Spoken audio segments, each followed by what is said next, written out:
오늘 주시는 하나님의 말씀은 사무엘상 11장 9절의 말씀입니다. 무리가 와 전령들에게 이르되 너희는 길르앗 야베스 사람에게 이같이 이르기를 내일 해가 더울 때 너희가 구원을 받으리라 하라. 전령들이 돌아가서 야베스 사람들에게 전하매 그들이 기뻐하니라. 아멘.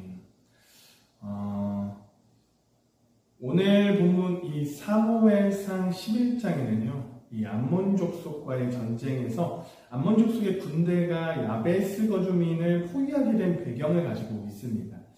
이러한 상황에서 야베스의 소식을 들은 이 사울이 암몬 족속과 싸우기 위해서 베색으로 군대를 소집하는데요. 이 내용이 오늘 본문 사무엘상 11장에 기록되어 있습니다. 그리고 이 전쟁으로 사울이 이스라엘 백성으로부터 왕으로 신임받는 계기가 됩니다.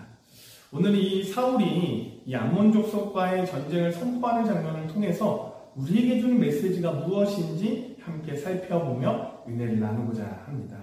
먼저 7절의 말씀을 제가 읽어드리겠습니다.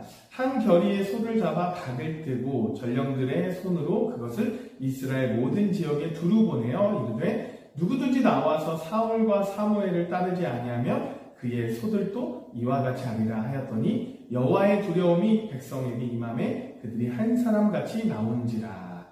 자, 7절을 보면요, 길르앗 야베스 사람들의 소식을 듣고요, 분을 못 이긴 사울이 그 자리에서 자기가 몰고 오던 한 결의의 소를 잡아 각을 떠서 온 이스라엘 지경에 보내며 군사를 소집하였다고 성경은 말합니다. 이러한 모습은요, 사울의 새로운 면모라고 볼 수 있는데요. 어찌 보면 그는 이전에 왕으로 선출되었을 때 이 행구 사이에 숨을 정도로 소심한 모습을 보이는 사람이었습니다. 또 그는 왕으로 선출되었음에도 불구하고 왕의 일을 하지 않고 고향에서 농사나 짓고 있었기에 우유부단한 인물로 보였습니다. 하지만 이러한 사울이 지금의 모습은 완전히 180도 달라진 모습이지 않나요? 사울에게는 누구도 따라올 수 없는 과단성이 있었던 것이죠. 만일 사울이 길르앗 야베스의 이야기를 듣고 다른 기브아 사람들과 같이 염려하거나 울기만 하고 어떻게 하든 평화의 조약을 체결할 방안이나 마련한다고 했다면 누가 그를 이스라엘의 초대 왕이 될 제목이라고 인정했을 수 있겠습니까? 하지만 그는요, 암몬의 침공 소식을 듣고요, 당장 그 자리에서 자신이 몰고 오던 소를 잡으며 전의를 불태우고 사람들에게도 전의를 고취시켰습니다. 이렇게 사울이 과단성이 있는 명령을 내리자 어떤 결과가 일어났나요? 여호와의 두려움이 백성들에게 임하여 백성들이 한 사람같이 나왔다라는 성경은 말합니다. 9절의 말씀을 다시 한번 볼까요? 무리가 와 있는 전령들에게 이르되 너희는 길르앗 야베스 사람에게 이같이 이르기를 내일 해가 더울 때에 너희가 구원을 받으리라 하나. 전령들이 돌아가서 야베스 사람들에게 전하며 그들이 기뻐하니라. 자, 9절을 보면요, 길르앗 야베스를 구원하겠다라고 말한 주체가 사울이 아니라 무리라고 말합니다. 이스라엘 백성들이 스스로 길르앗 야베스를 구원하기로 한 사람같이 나선 것이죠. 여러분, 이 사실은 매우 중요합니다. 왜 그럴까요? 그것은 당시 이스라엘 사람들과 길르앗 야베스 사람들 사이에 조각다라고 말할 수 없었기 때문이에요. 과거 길르앗 야베스 사람이 온 이스라엘 베냐민 지파를 징벌할 때요, 총회를 참석하지 않았습니다. 그로 인해서요, 이스라엘 백성들은요, 이 길르앗 야베스를 응징하였죠. 말하자면 이스라엘 사람들과 길르앗 야베스 사람들은 같은 동족이면서도 서로 원수같이 지냈다라는 것입니다. 그런데 이러한 입장에 있는 이스라엘 백성들이 어떻게 했냐? 그들이 하나님의 의도에 크게 감동돼 사울의 군사 소집에 응했을 뿐만 아니라요, 길르앗 야베스 사람들에 대하여 먼저 마음을 열고요, 먼저 입을 열어 구원을 약속했던 것이죠. 너무나 아름답고요, 너무나 다행스럽고 너무나 은혜스러운 결말이지 않습니까? 그들이 끝까지 꽁하고 끝까지 마음을 열지 않고 화해하지 않았다라고 생각해 보십시오. 과연 그런 마음으로 전쟁에 나가 승리할 수 있었을까요? 또 도움을 받는 사람의 입장에서 마음이 편할까요?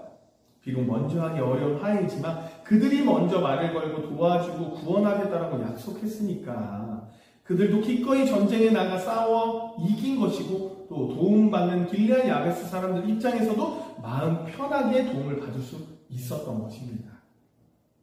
사랑하는 여러분, 세상을 살아가다 보면요, 아무리 성도 사이라도요, 원치 않게 원수를 맺는다거나 혹은 섭섭한 감정을 가지게 될 때가 있습니다. 성도도 사람인데 어떻게 그런 일이 전혀 없을 수 있을까요? 문제는 그 후의 처신이에요.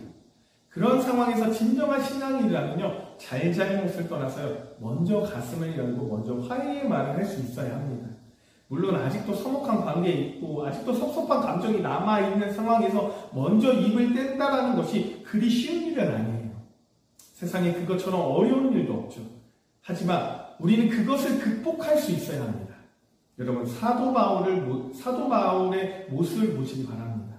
그는 자기가 개척하고요, 자기가 설립한 고린도 교회가 자기의 사도권을 의심하고 자기의 마음을 상하게 했을 때 자신이 먼저 마음을 열고 먼저 입을 떼고 사과해서 시원찮은 상황에서 바울이 먼저 마음을 넓히고 입을 열어 화해를 요청한 것입니다. 얼마나 아름다운 모습입니까? 사도 바울이니까 가능한 거 아닐까요?